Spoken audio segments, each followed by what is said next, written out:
always catch all the details. They didn't enjoy that a bit.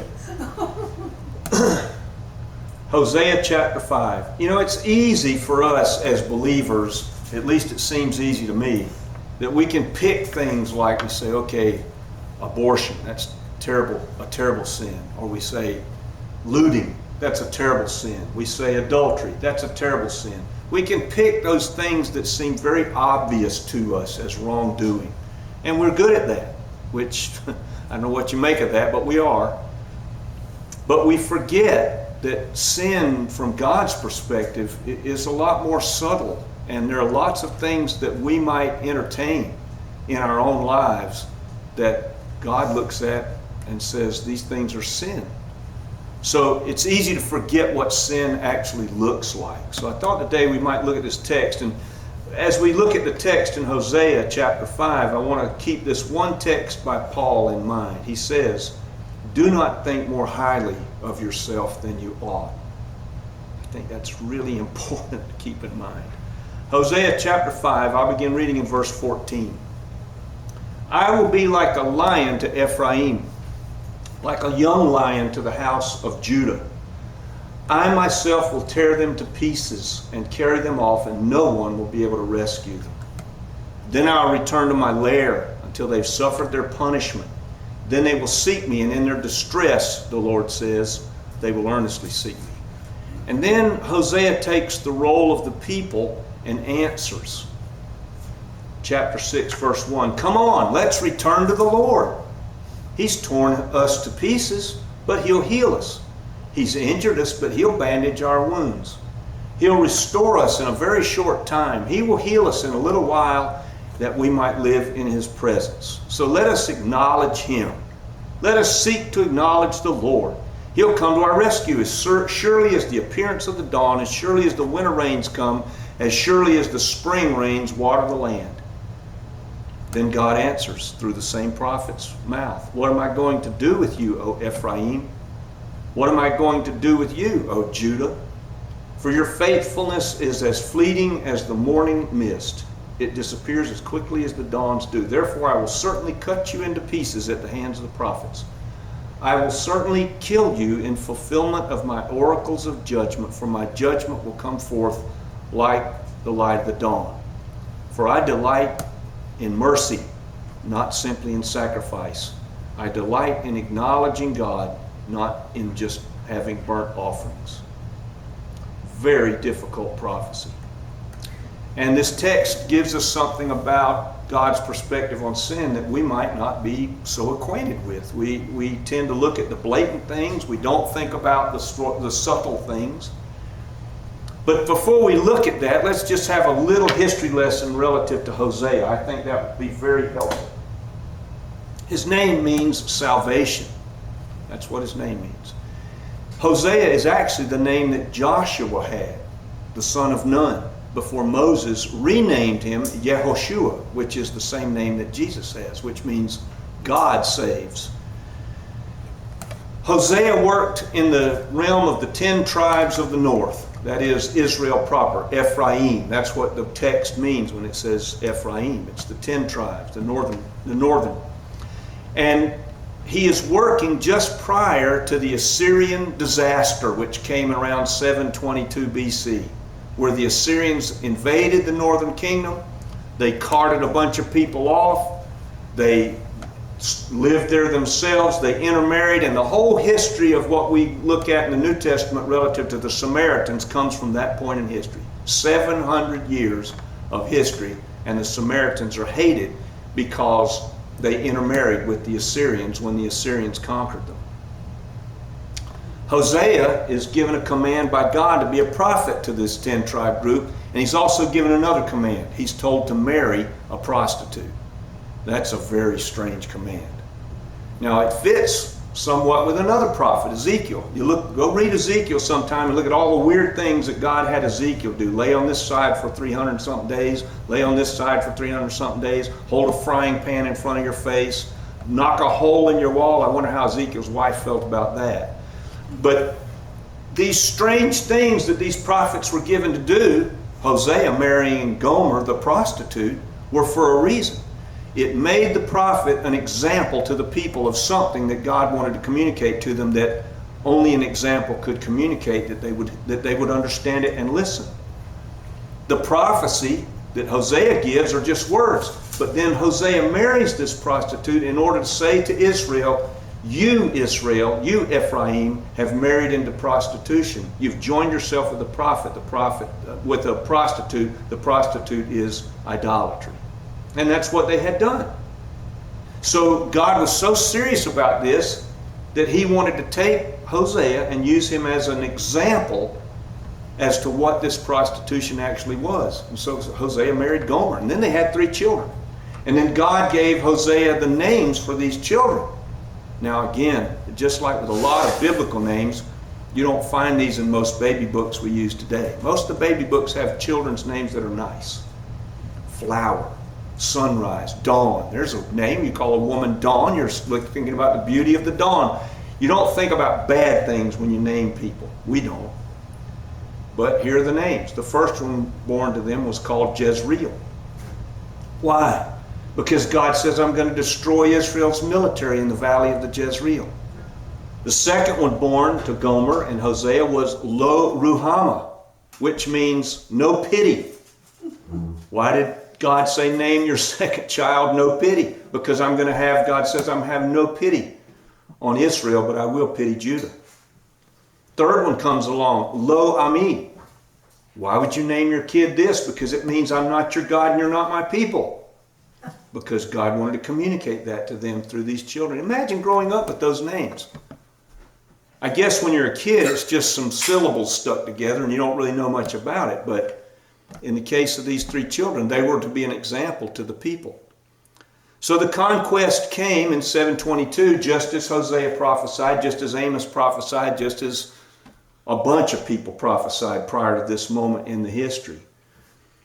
And a lot of really innocent people suffered terribly. You know, if you take the most graphic movie you can think of relative to ancient history and warfare, and you watch it, it is tame compared to what the Assyrians actually did when they conquered people. I'm not going to go into it.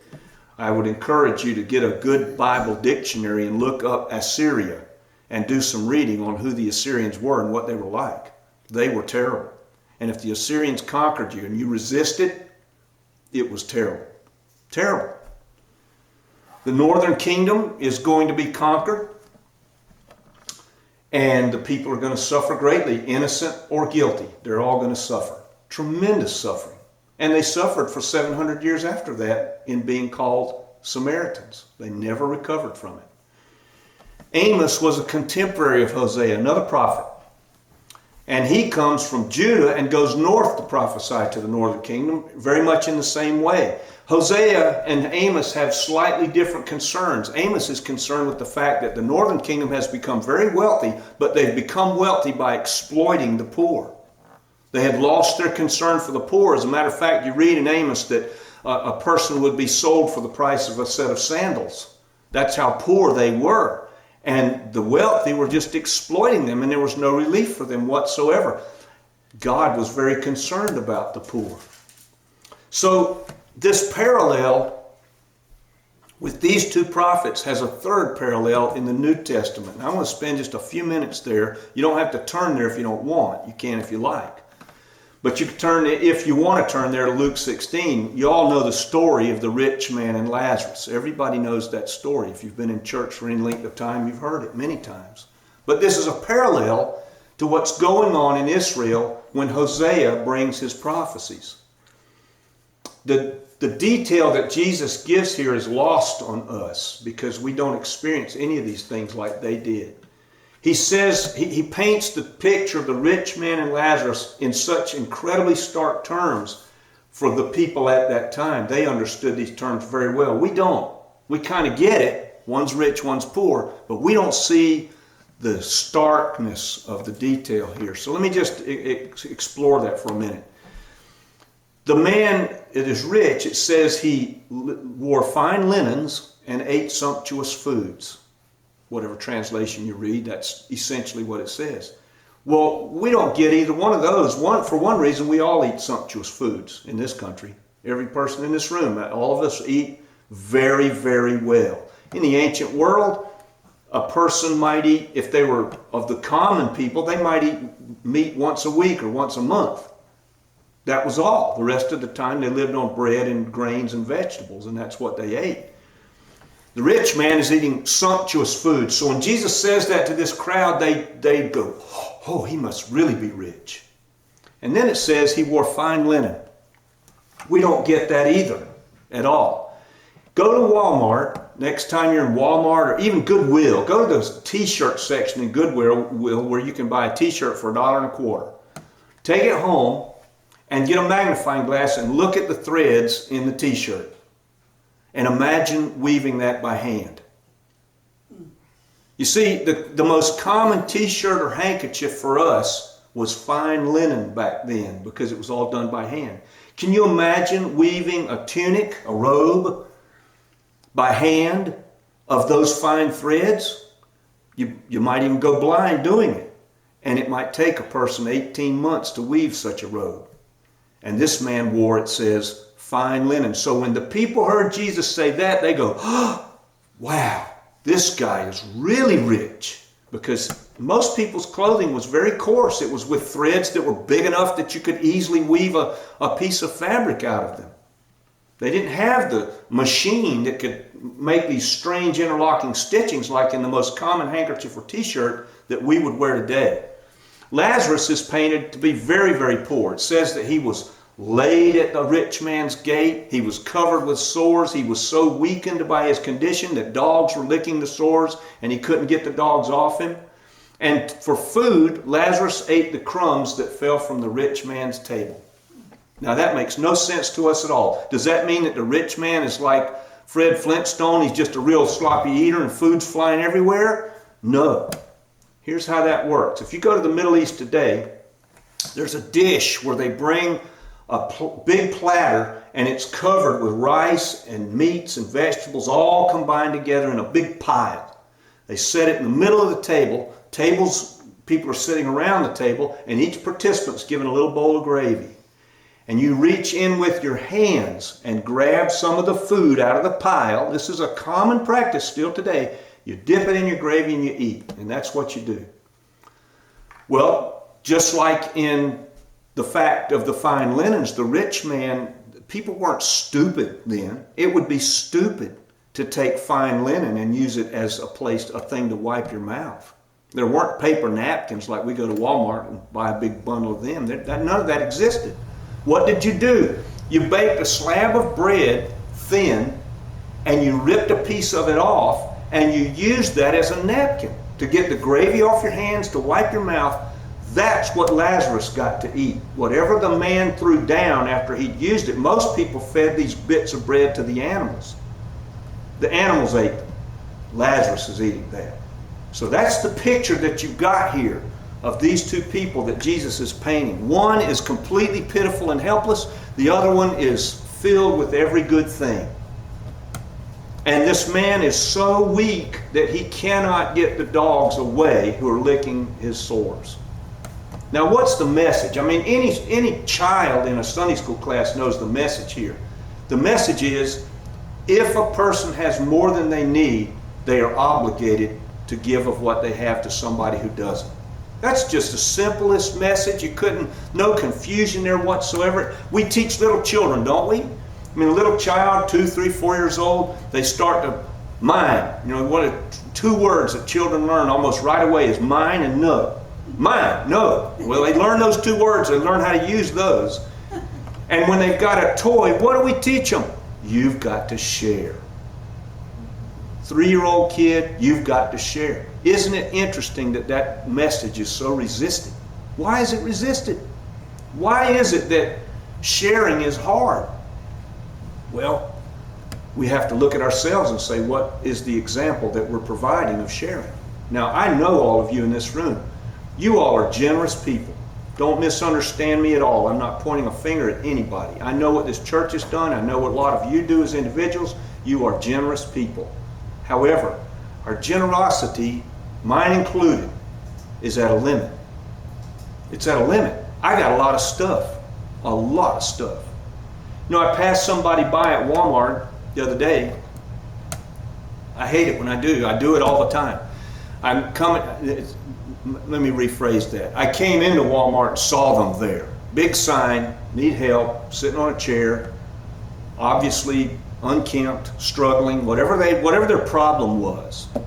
And I just thought, oh, well, I got to do something. I can't just walk past them, right? So it's imposition for me. Just be honest about it. I got to take out of my way, got to go over there, open my wallet, find something to give it to the person. I'm just like everybody. I've got stuff. Somebody wants to come over and borrow something that I don't necessarily want borrowed. How many times do we loan something to somebody and say, you know, when I got it back, it was busted. Or I didn't get it back when I needed it. I needed it and I didn't have it because I loaned it out. Well, I don't know what to say to that except to say that'll be between you, me, us individually, and the Lord Himself. That's just one of those hard questions. But Jesus paints this picture in such a way. This rich man is a Jew. When he starts to reckon with his situation, he says, Father Abraham. He's a Jew. And yet he had ignored his own scripture, the one we just read. I desire mercy, not sacrifice. I desire the acknowledgement of God, not whole burnt offerings. Let me just say this, and I can say this with absolute certainty, based on the Old Testament and the New. If we do not have a merciful spirit, we cannot please God. No exceptions. No exceptions. What was the sin of the rich in Hosea's time and Amos's time? Indifference. That's all. They were indifferent to the plight of those who didn't have. One sure sign of lostness is that somebody doesn't care about what God thinks about the way in which they live. That's absolute. If a person doesn't even care about what God thinks about the way in which they live, then that is about as sure a sign of lostness as you could possibly contrive. Well, it says in the text, and mercy and generosity, by the way, are more than just giving of resources. There's more to mercy than that, which goes back to where we started. The rich man was buried. Doesn't say that about Lazarus. That's another clue here that the Jews standing there that day would have understood. What happened to Lazarus? Well, in the ancient world, in Palestine, if you were very poor, they might bury you in a common field. But if you were really poor, like Lazarus, they would throw you in the valley of Hinnom to be burned with the rest of the trash. That's probably what happened to Lazarus. The rich man got buried. Now, isn't that interesting? Isn't that funny in a way? What an irony. The rich man gets the burial. You know how we say at funerals, he or she looks so good when they're in the box. Well, the rich man got his box and his burial, and he probably looked so good. Lazarus got thrown into the valley of Hinnom to be burned up with the rest of the trash. But then God steps into the picture, and we see this incredible reversal of their situations. Lazarus is in hell. Lazarus is in heaven, and the rich man goes to hell. What happened? Well, it appears that God has a place for the very poor at His table. That's what it appears to me. And then finally, the rich man suddenly shows concern for somebody besides himself. All of a sudden, he says, you know, if I could just go back from the dead and warn my brothers about this terrible place, I could keep them from coming here. And the answer from God is clear, right? They have Moses and the prophets. They can listen to them.